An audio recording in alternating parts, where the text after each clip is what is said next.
Welcome to Two Car Garage. Today we are not in my garage. We are in Moab, Utah with the LaSalle Mountains behind us. Just got done with Hell's Revenge Trail and we are going to do a full build walkthrough on King Kong. Come along, I'll show you the details. I know we've done a lot of work on it, but you haven't gotten the in-depth view of it, so that's what today's all about. Take you along for the ride.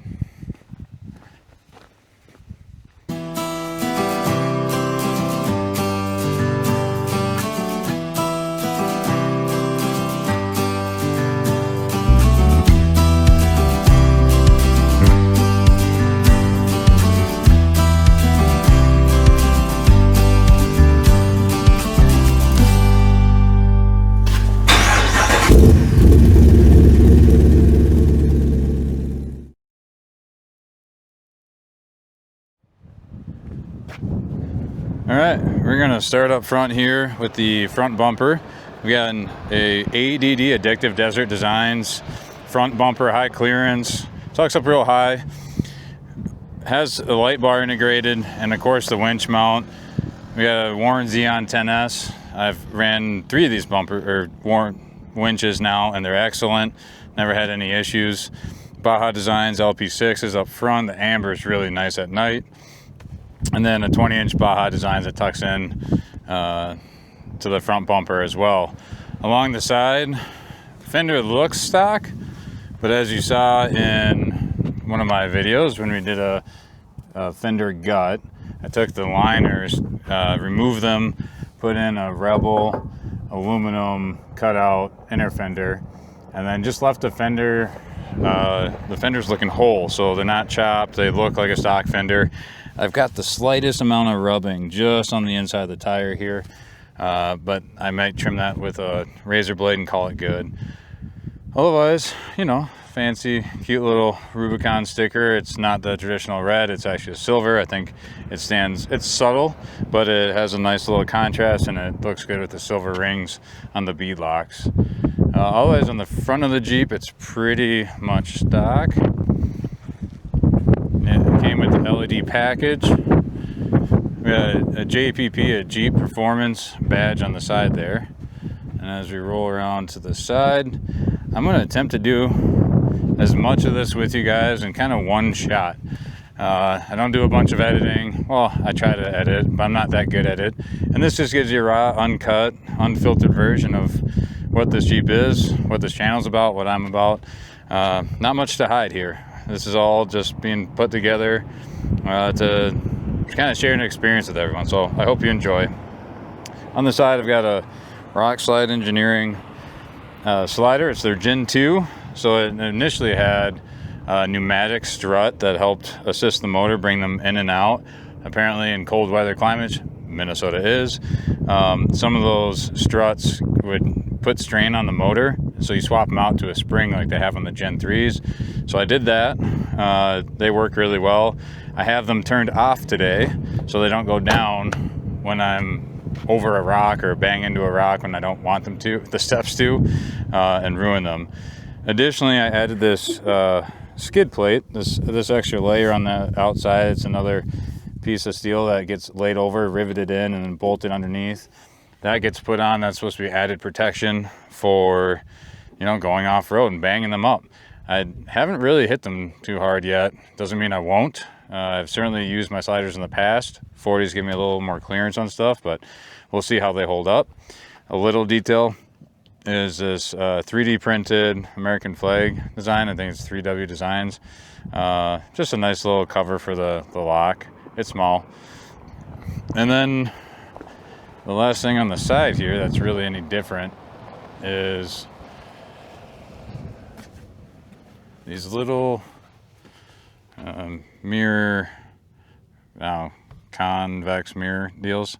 They're nice blind spot mirrors. They work pretty well. I'll try to drop the name of those either in the comments or as part of the description. As we come around back, mind my shoddy camera work. Oh boy. There we go. Around back. Another matching ADD Addictive Desert Design bumper. This one has a couple of Baja Designs cubes in there, 2-inch cubes for reverse lights. They are very bright. And then I have a 411 hitch skid, and this thing's really important because I drag the rear end of this thing on every ledge I go down, and we tow a little camper. So in order not to tear up our hitch, because we really need it, this thing has really come in handy. Otherwise, everything, stock taillights, emblem, all that stuff. I do have a back revolver 4XS tonneau cover, and I really like it because it's aluminum slats, so it's still a roll up. It's not the tri-fold. I think the tri-folds kind of block your vision, and it's not real easy to manipulate. These are pretty sweet, and it does an okay job of keeping water out. Not perfect, but I haven't had a tonneau cover that keeps all water out yet. I do have a full-size spare in the back, and it's bed lined, all factory stuff there. Now we'll take it to the heart of this beast, and then we'll get into wheels, tire, suspension. Bear with me here. I'm going to take you under the hood of King Kong. There's a reason King Kong is called King Kong. All right.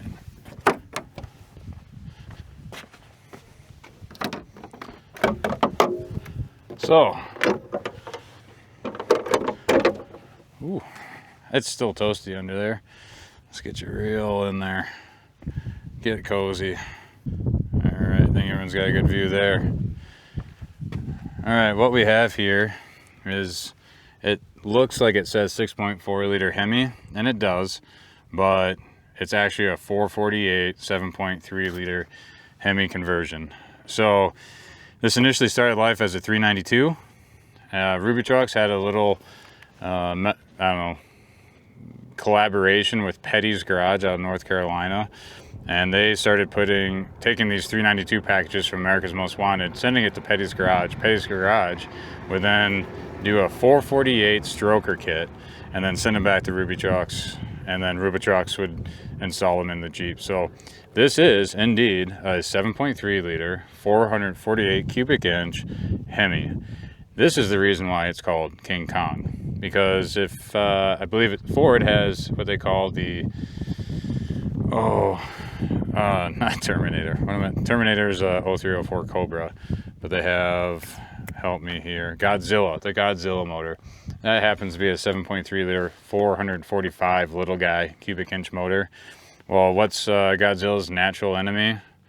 Yeah, King Kong. King Kong with a 448 is beating up on Godzillas all day.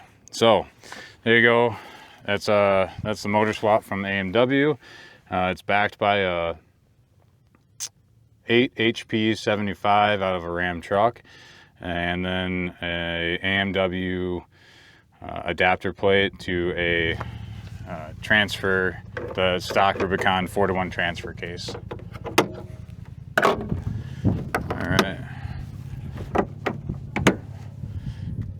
Moving on. Oh, if I didn't mention it, this also has that little stubby Factor 55, I think they call it a flat link. It's pretty nice. Like I said, I haven't had to use the winch yet, which is good. So next up, let's talk about the wheels and tires, differentials, suspension, some of the meat and potatoes that make this build special for me. Right off the top here, we have a 40 by 12.5 Toyo RT Pro. So it's kind of unique in the sense that it's a 40 by 12.5. Most time you run a 40 13.5, so this is like a skinny 40, if there is such a thing.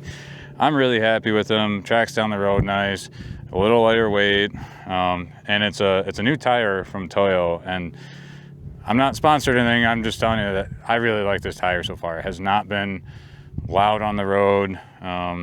We've hit 2 trails now, and they've done everything I asked them to. They're gripping really well on the rocks. They're flexing over stuff. So I'm really happy. Those are wrapped around a KMC 6 wheel. So it's an 8-lug wheel, beadlock, true beadlock, and it's their 6th edition. I picked them because they were One of the strongest wheels out there. I think they're rated for like 4,500 pounds. Most wheels are 2,400 pounds load rating. So very strong beadlock. Happy with those, no complaints. I like the design. I like there's a 3.5 inch back spacing. If you're curious, it's a 17-inch wheel, 9 inches wide. And I just like the spoke finish and that I can clean them easily. If you've ever had kind of a wire mesh or a complicated wheel, if you care about keeping them clean, what a nightmare. These are actually pretty simple. So I'm happy with, oh boy. Yeah. Man, I hope I got, that was the wind blowing over the camera. If you guys are interested to know. Hopefully you saw my cat-like reflexes. I'm pretty quick. All right, let's just hand jack you in there now. Let's give up on the mount, walk you inside, and I'm going to show you our coilover here. So this is a Rebel Recon DSS. That stands for dual shock system, and I think it's apparent why. We have 2 shocks.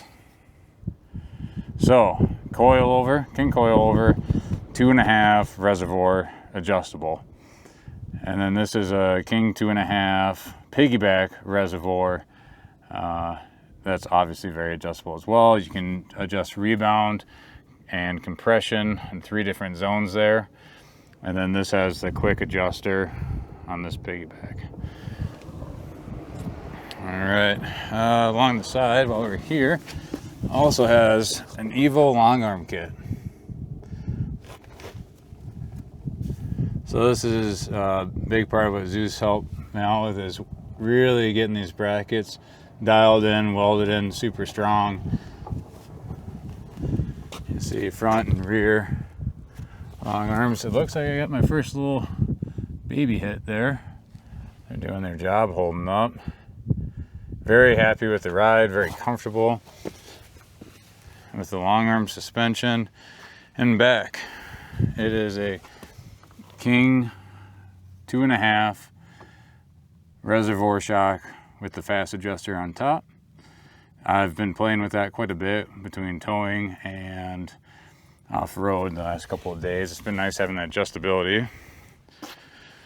To round out the back, I have a anti-rock sway bar from Rock Jock, and it's a little bit of a unique setup.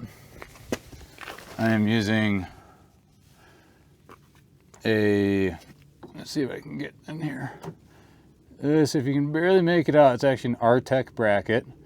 It's meant to hold this in place, and then you can see the torsion bar runs across underneath the frame instead of like a lot of other Gladiators where they run above and you have to move some wiring around. Don't want to monkey with that too much. Those are the coil springs I just put in. Those are Evo 4.5 inch plush ride. Really happy with how those are riding, and they handle the trailer pretty well as well.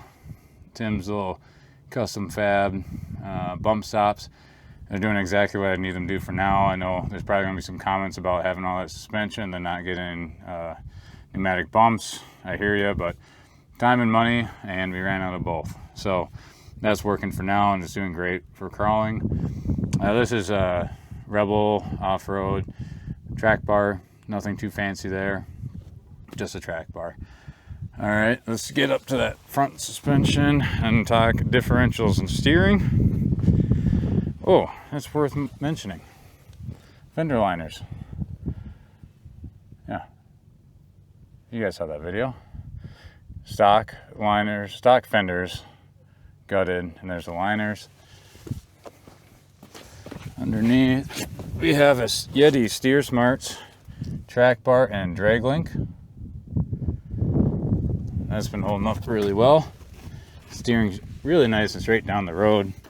Once we got this dialed in, this bracket that Tim made for the front track bar, everything clears really nicely. Haven't had any issues.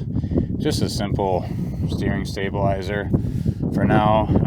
That's right, no ram assist. I'm driving on 40s with no ram assist. It is just a factory mechanical pump that comes on the V8s, you know, the Hemis, and that's it. All right, hard to miss this. That's right, I am running a Dana Spicer Dana 60 front and rear differential. They're running E-lockers and 488 gears. So when I was doing my homework on these, supposedly Dana kind of designed this housing around their 488 gear set. So it made sense to me to go with their strongest gears. 48 seems to be plenty, even though I'm running 40s with this much torque and horsepower. It's doing really well. All right, yeah. Custom exhaust. I'm very happy with that. Get down there and take a look. So I'm running now a true dual.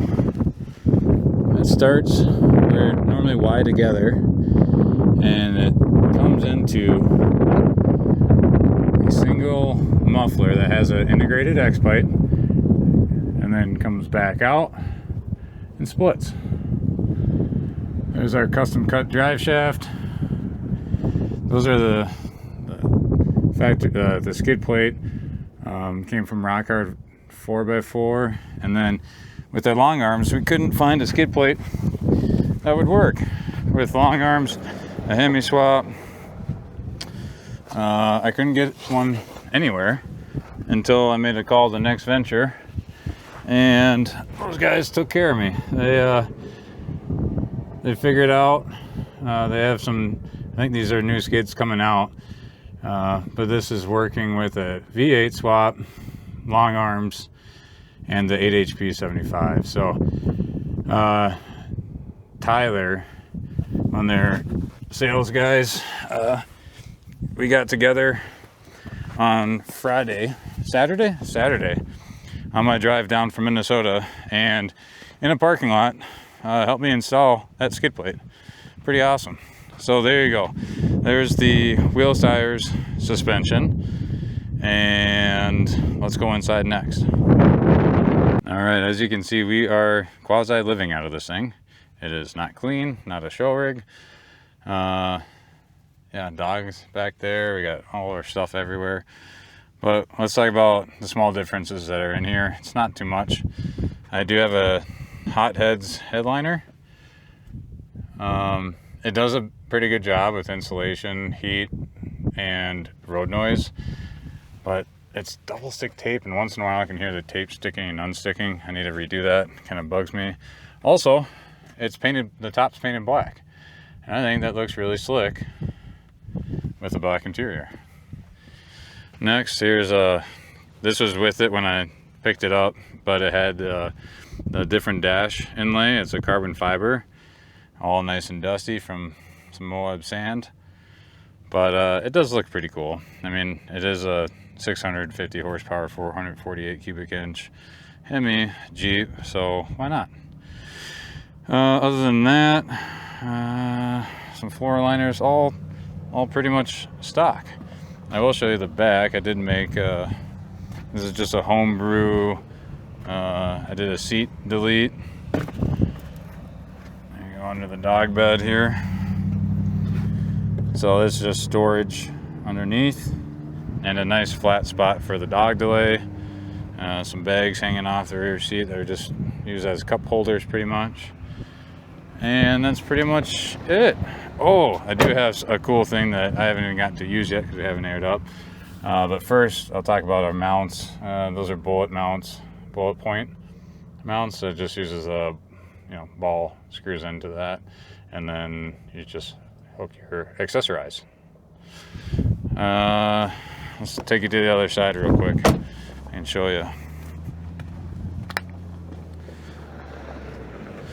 Hey, thanks very much. I just want to take the opportunity for anyone that has watched this or any of my videos so far. I'm figuring this out. I really appreciate you watching. Please share with your friends, like and subscribe. Really, it's free, so I appreciate if you do that. Let me know. Keep making videos. All right, back inside. I got this. Everyone thinks this is like a gun holster. It's not. It's a leather made phone holder. Yeah, love it. It's clean, it's out of the way. I plug my phone in anyway, so I don't need it in my face all the time. So I think that's really cool. But look at this. This is what I was wanting to show you. This is, yep, that's an air chuck, because I have a twin ARB compressor built in underneath. And that is just wired in to my auxiliary switches here. Really clean, slick, easy to use. Really happy about that. ARB makes excellent products, especially with airing out. Oh, can't forget, stubby antenna. Gotta have it. That way you don't, have all the whip from the other ones. They're a pain. Alright, anyway, I think that's going to do it on this video. I hope you enjoy this walk around. I'm sure I left something out. I'm sure you have questions. Feel free to comment below. Let me know what I missed. Ask me what else you'd like to see. I just recognized I didn't even talk about the inner fenders in here. Paramount plastics. They're awesome. They're super cheap, simple. You got, take all your guts out. Now you have all the tire clearance. Your tire tucks into here. You're in great shape. But with that, that's going to do it for this episode. I hope you enjoy it. Like I said, whatever I missed, just put down there. Let me know. Take care. We'll see you in the next one. All right? There's going to be a lot to come. We got a ton of footage here. And it's just a cool spot. So look forward to it. We'll see you later.